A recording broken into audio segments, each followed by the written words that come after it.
कक्षा 10 प्रश्नावली 11.1 का 8वां क्वेश्चन। 7वें तक हम कर चुके हैं। 8वां क्वेश्चन 15 वाले एक वर्गाकार घास के मैदान के एक कोने पर लगे खूंटे से एक घोड़े को 5 मीटर लंबी रस्सी से बांध दिया गया है। देखिए आकृति 11.8। ज्ञात कीजिए नंबर 1 मैदान के उस भाग का क्षेत्रफल जहां घोड़ा घास चर सकता है, और नंबर 2 चरे जा सकने वाले क्षेत्रफल में वृद्धि यदि घोड़े को 5 मीटर लंबी रस्सी के स्थान पर 10 मीटर लंबी रस्सी से बांध दिया जाए, और पाई बराबर 3.14 का प्रयोग कीजिए। देखो ये चित्र है इसका। ये वर्गाकार घास का मैदान है। इसकी भुजा 15 मीटर। इसके एक कोने पर खूंटा लगा हुआ है। इस खूंटे से 5 मीटर लंबी रस्सी से घोड़े को बांध दिया गया है। तो घोड़ा उस 5 मीटर लंबी रस्सी के चारों ओर घूम सकता है, वहां वाले भाग को चढ़ जाएगा। तो बाहर तो घास है ही नहीं, आंतरिक भाग में घास है। तो ये किसका चित्र बन रहा है? जो चित्र दिखा भी रहा है यहाँ त्रिज्या खंड का। तो इसे हल करने के लिए देखो मैंने त्रिज्या कोष्टक में r बराबर 5 मीटर, जो उसकी गले की रस्सी है वो त्रिज्या हो गई 5 मीटर। जो मैंने भी यहाँ चित्र बना दिया वो ये गले की रस्सी 5 मीटर की पहली वाली, यहाँ से यहाँ तक ये 5 मीटर है।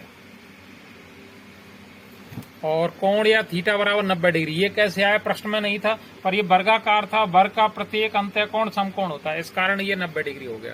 तो हमने लिख दिया त्रिज्या खंड का क्षेत्रफल बराबर पाई r स्क्वायर थीटा बटे 360। आप इसे दूसरे सूत्र से भी कर सकते हैं, 1/4 पाई r स्क्वायर से, क्योंकि त्रिज्या खंड में जब कोण 90 डिग्री होता है तो वह वृत्त का चतुर्थांश होता है।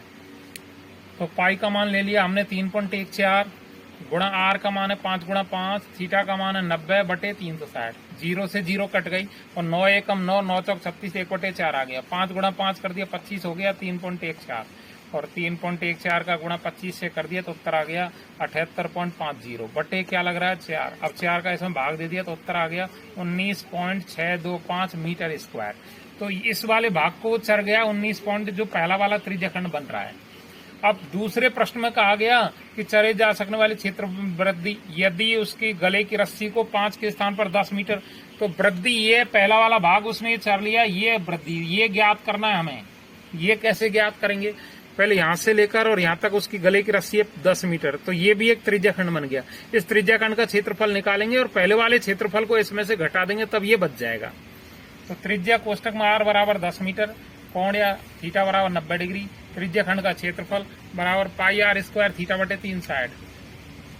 पाई का मान ले लिया 3.14 गुणा r का मान है 10 गुणा 10 गुणा थीटा का मान है 90 बटे 360। 0 से 0 कट गई और 9 एकम 9, 9 चौक 36, 1/4 आ गया। 10 गुणा 10 कर दिया 100 आ गया। 3.14 तो यहाँ वही 3.14 ज्यों की त्यों 4 से 100 को काट लिया 25 बार, और 25 का गुणा 3.14 से किया तो उत्तर आ गया 78.50 मीटर स्क्वायर। तो ध्यान रखना ये पूरे त्रिज्या खंड का क्षेत्रफल है जो बड़ा वाला बन रहा है। अब इस बड़े वाले में से पहले वाले अर्थात छोटे वाले को घटा देंगे तब वो बच जाएगा। तब लिख दिया आगे चरे जा सकने वाले क्षेत्रफल में वृद्धि बराबर 78.50 या 50 जो बाद में आया है। इसमें से पहला उत्तर था 19.625, ये घटा दिया तो उत्तर बच गया 58.875 मीटर स्क्वायर के लगभग। तो ये क्षेत्रफल में वृद्धि हो गई। इस प्रकार ये 8वां सवाल हुआ।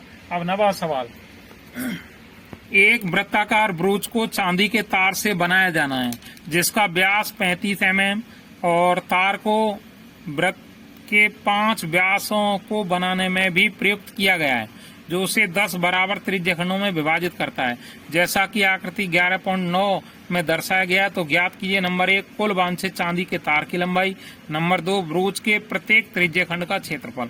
देखो ये चित्र है इसका। इसको चांदी के तार से बनाया गया है और इसमें भीतर 5 व्यास लग रहे हैं। प्रत्येक व्यास में भी चांदी का तार लगा हुआ है।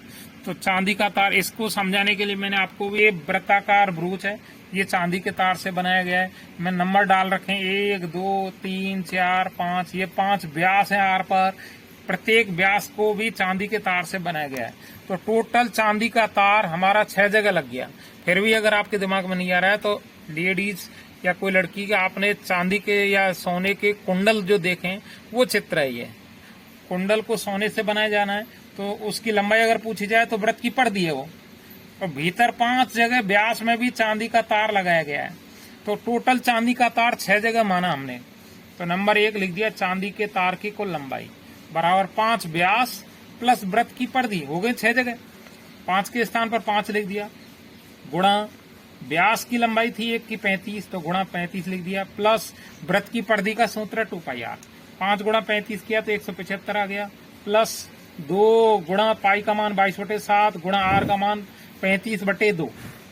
अब 2 से 2 कट गया और 7 से 35 कट गया 5 बार, तो रह गया हमारे पास 22 गुणा 5 और आगे 175। तो 175 प्लस 22 गुणा 5 किया तो 110, और 110 को और 175 को जोड़ा तो उत्तर आ गया 285 mm। इस प्रकार ये चांदी के तार की कुल लंबाई हो गई। तो आगे होगा शायद समझ में, छठवां ये वो 9वां कि 6 जगह चांदी का तार लगाया गया, ये ध्यान रखना बस। अब नंबर 2 में पूछा गया प्रत्येक त्रिज्यखंड का क्षेत्रफल। इसमें देखो 1 2 3 4 5 6 7 8 9 10 त्रिज्यखंड बन रहे, तो प्रत्येक त्रिज्यखंड का क्षेत्रफल का सूत्र पाई आर स्क्वायर थीटा बटे 360। अब आर तो थी हमारे पास पर थीटा नहीं था, तो केंद्र पर यहाँ केंद्र का मान है 360, 360 में 10 कोण बन गए, तो थीटा ऐसे निकालना है, ये थीटा बराबर 360 बटे 10, 10 का भाग दिया 36 डिग्री आ गया। तो पाई का मान रख लिया 22/7, और उससे आगे आर का मान है हमारे पास 35/2 गुणा 35/2, आर पे स्क्वायर है इस कारण 2 बार जमाएंगे, गुणा थीटा का मान है 36/360।